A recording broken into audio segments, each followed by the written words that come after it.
Hello, my dear friends. I want to start today by asking you something that might seem a little unusual. When was the last time you felt truly, genuinely rushed? I mean that heart-pounding, clock-watching, constantly checking your phone kind of rush that used to define so much of our younger years. If you're like me and you've crossed that magical threshold of 60, you might find yourself pausing to think about that question. And that pause, that moment of reflection, is exactly what I want to talk about today. You see, there's something remarkable that happens to many of us as we move through our 60s, 70s, and beyond.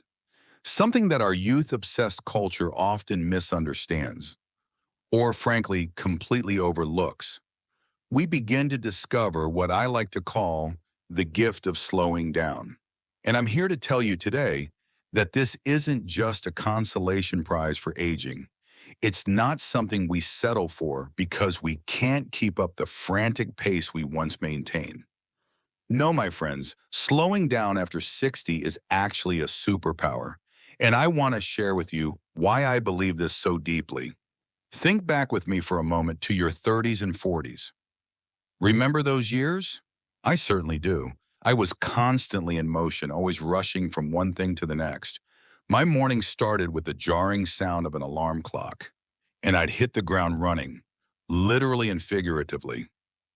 Breakfast was something I grabbed on the go, often eaten while driving to work or standing at the kitchen counter, checking my watch and mentally running through my never-ending to-do list. Conversations with friends and family were squeezed in between appointments. Phone calls were made while multitasking, and even my leisure time felt scheduled and purposeful. I remember feeling proud of how busy I was, how much I could accomplish in a single day. Society reinforced this too, didn't it? We were rewarded for being productive, for juggling multiple responsibilities, for being the ones who could handle it all. But here's what I didn't realize at the time, and what I think many younger people don't realize today. All that rushing around, all that constant motion, it was costing me something precious. I was missing the texture of life, the small moments that actually make up the fabric of our days. Now, I want to be clear about something right from the start. When I talk about slowing down after 60, I'm not talking about becoming inactive or disengaged. I'm not suggesting that we should spend our days sitting in rocking chairs, reminiscing about the past. That's not what this is about at all. What I'm talking about is something much more intentional, much more powerful. I'm talking about the ability to be present, to savor, to truly experience our lives instead of just racing through them. This shift doesn't happen overnight, and it doesn't happen to everyone in the same way. For some of us, it begins with retirement, that moment when the external pressures of work schedules and career demands are lifted. For others, it might come with a health scare that forces us to reevaluate our priorities. Sometimes it's as simple as watching our grandchildren play and realizing that we want to be fully present for those moments, instead of thinking about what we need to do next. For me, the awakening came gradually. I started noticing it in small ways at first. I'd be sitting on my porch with my morning coffee, and instead of immediately reaching for my phone or thinking about my plans for the day, I'd find myself just listening to the birds, really listening. I began to notice the way the light changed throughout the day, how the shadows moved across my garden, how the air felt different in the morning versus the evening. These weren't new things, of course. They'd been there all along. But for the first time in decades, I was slow enough to notice them. The beautiful thing about this natural slowing down is that it's not just about moving more slowly through our physical activities, though that can certainly be part of it. It's about developing what I like to call deep presence. It's about the luxury of being able to fully engage with whatever we're doing, whether that's having a conversation with a friend, preparing a meal, or simply sitting quietly and thinking about our lives.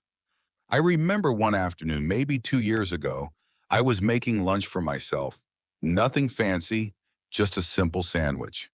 But as I was spreading the mustard on the bread, I found myself really paying attention to what I was doing. I noticed the texture of the bread, the color of the mustard, the way the knife moved smoothly across the surface. I thought about where this food came from, about the hands that had grown and prepared it. Sounds silly, perhaps, but in that moment, making a sandwich became almost meditative. It was nourishing in a way that went far beyond the physical act of eating.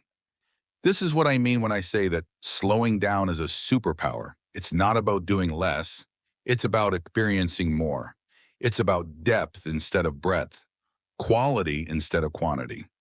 When we're constantly rushing from one thing to the next, we skim across the surface of our experiences. But when we slow down, we can dive deep into the richness of each moment. Let me paint you a picture of what this transformation looks like in real everyday terms. Take something as simple as eating a meal. In my rushing years, meals were fuel stops. I'd grab whatever was convenient, eat it quickly while doing something else, and move on to the next item on my agenda. I barely tasted my food, rarely sat down to eat, and certainly didn't think about the experience of nourishing my body. Food was just another task to check off my list. Now at 72, my relationship with meals has completely transformed. Yesterday morning, I made myself scrambled eggs and toast. Nothing extraordinary, but I found myself taking the time to really scramble those eggs slowly, watching them transform from liquid to creamy curds. I buttered my toast carefully, arranged everything nicely on a proper plate instead of eating over the sink, and sat down at my kitchen table. I tasted every bite, appreciated the simple pleasure of warm, nourishing food, and found myself genuinely grateful for this small but perfect moment. The entire experience took maybe 20 minutes instead of the 5 minutes I would have rushed through in my younger days. But those extra 15 minutes weren't lost time. They were found time, time that added richness and satisfaction to my day. Or consider something like taking a walk. Before walks were exercise, pure and simple, I had a route, a pace, and a goal. I'd check my watch, count my steps, and focus on getting my heart rate up. I was walking through my neighborhood, but I wasn't really seeing it. I was too focused on the workout to notice what was around me. These days, my walks are entirely different creatures. Yes, they're still good for my physical health, but they've become so much more than that. I wander rather than march. I stop to chat with neighbors working in their gardens. I notice seasonal changes, the way certain trees look different from week to week, how the light falls differently as the months progress. Last week, I discovered a beautiful little garden that I'd walked past hundreds of times but had never really seen because I was always focused on my destination rather than my journey. My walks now feed my soul as much as they exercise my body. Even conversations have transformed in the most wonderful way.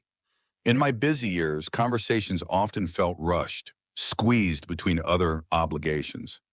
I'd find myself half listening while mentally reviewing my schedule or thinking about what I needed to do next. Phone calls were efficient exchanges of information. Social gatherings were opportunities to catch up quickly with as many people as possible. Now, when I sit down with a friend for coffee or call my daughter on the phone, I'm fully present for that conversation. I listen deeply, not just to the words, but to the emotions behind them. I share more thoughtfully, and I'm comfortable with pauses and silences that would have made me anxious before. Last month, I spent 3 hours with an old friend I hadn't seen in years. 3 hours. In my rushing days, I would have felt guilty about wasting so much time on a single conversation. But those 3 hours were among the most meaningful I'd spent in months. We laughed, we reminisced, we shared our current challenges and joys, and we deepened our friendship in a way that simply isn't possible in a hurried 15-minute catch-up. What I've come to understand is that slowing down after 60 isn't a limitation or a loss. It's a privilege that we've earned through decades of rushing around, meeting deadlines, and fulfilling obligations to others. It's our reward for all those years of putting everyone else's needs first, for building careers and raising families and contributing to our communities. We've earned the right to savor our experiences, to choose quality over quantity, to prioritize meaning over productivity. This doesn't mean we become selfish or lazy. Quite the opposite, actually. When we slow down and become more present, we often become more generous with our time and attention. We have more patience for the people in our lives. We're better listeners, more thoughtful friends, more engaged grandparents or mentors. We have the luxury of being fully available for the people and activities that truly matter to us. I think one of the reasons our culture struggles with the idea of slowing down is that we've been conditioned to equate busyness with importance, speed with success. But those of us who have moved beyond 60 have the wisdom to know that this isn't true. We've learned that the most meaningful moments in life are often the quiet ones, the unhurried ones, the ones where we're fully present and engaged. So if you're feeling pressure from younger family members or friends to stay busy or keep up, I want you to remember that you have something they don't have yet. The wisdom and the freedom to choose depth over speed. You have the superpower of presence, of being able to fully experience your life instead of just racing through it. The gift of slowing down after 60 is really the gift of finally being able to live intentionally. We can choose how to spend our time based on what brings us joy, peace, and fulfillment, rather than what's expected of us or what seems productive. We can prioritize experiences over achievements, connections over accomplishments, being over doing. This is why I call it a superpower.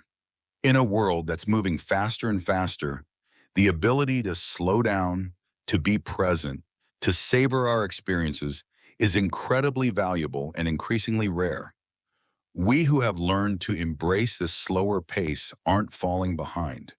We're leading the way toward a more meaningful way of living. If you're still in the process of learning to slow down, be patient with yourself. It takes time to unlearn decades of rushing. Start small. Pay attention to one meal a day. Take one walk where you focus on your surroundings instead of your fitness goals. Have one unhurried conversation a week. These small changes will gradually transform your relationship with time and with life itself. Remember, my friends, we didn't slow down because we had to. We slowed down because we finally could.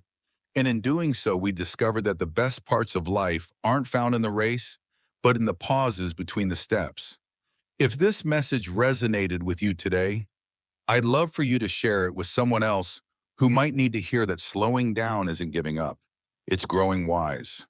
And if you'd like more conversations about finding joy and meaning in this beautiful stage of life, please subscribe to Senior Living Easy. Together, we can celebrate the superpowers that come with our years of wisdom.